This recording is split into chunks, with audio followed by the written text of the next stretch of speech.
Hello, I'm Jerry Merchant, and today we're gonna be looking at the file system Visualiser, which is a piece of oddware, that is hardware or software that is odd, forgotten, or obsolete.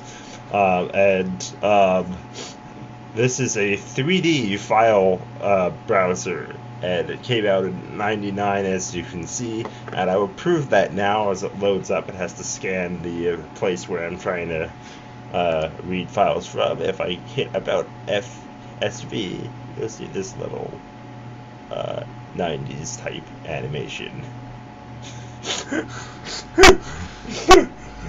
Which is actually pretty cool. I'm going to pause this recording and then we will resume when it's loaded up. So here it is, started up. And I think even at lower resolutions it still has this problem. And as you can see, it's not really that special.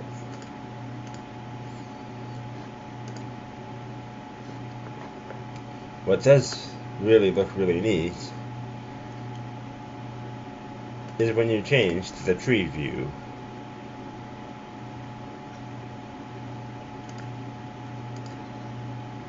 And now it crashed, and so I will pause the recording and resume in a moment. And we're back, and it crashes because it's pretty old. Now if we zoom in here, it will crash again. It just crashes at random. I'll be back. See if we can get it to behave better. So if we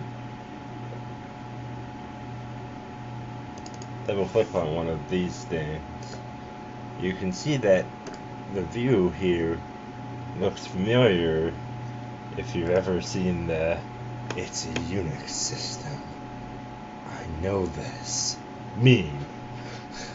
So this is a Unix-like system, and I do know that I do know this because it is my preferred working environment. So, and the program here is based on one that ran on Silicon graphics stations. It wasn't just created for the movie.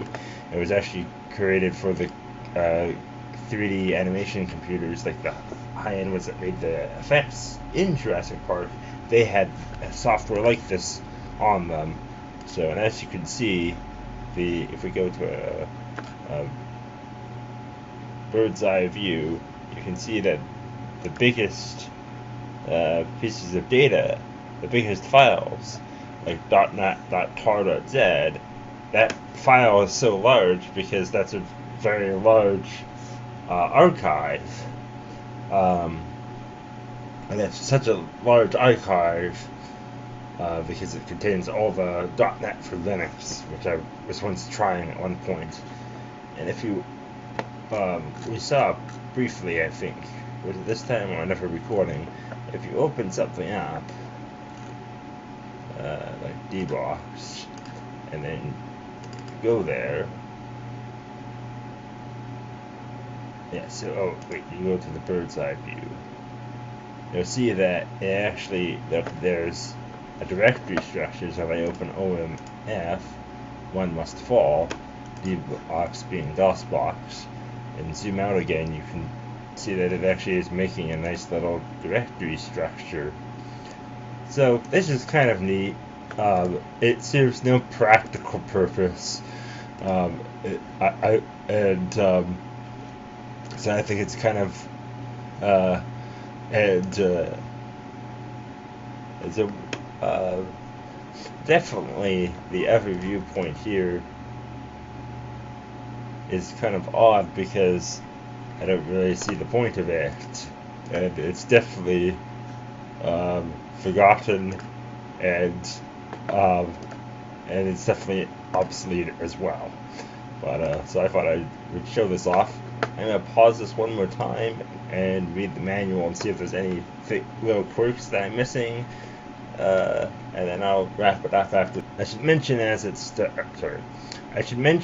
it starts up again here that this is, maybe you can see it if I show you my directory structure. No, it hasn't loaded yet, but it may not be apparent, but this is running on a modern computer, and that's probably why it's crashing all the time.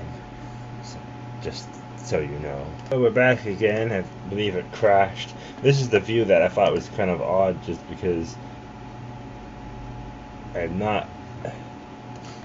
see no advantage to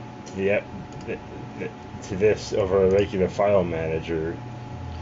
So the tree view is very nice view, though. I may not have an advantage to a regular file manager, besides showing you the heights of things, but it's a nice visualization at least. See, my pictures is huge because I have tons of pictures because I'm a photographer, hobbyist photographer. So, and my that file is for storing, so it doesn't seem to like that. Well, I'm going to end this off because it takes about a minute or so to set up and scan directories again. There's not really much any more things to show you. This is where I found my copy of the software. So I'm running on Fedora, and wait, let's go back there. And it doesn't say. But yeah, it's apparently in the RPM sphere repository.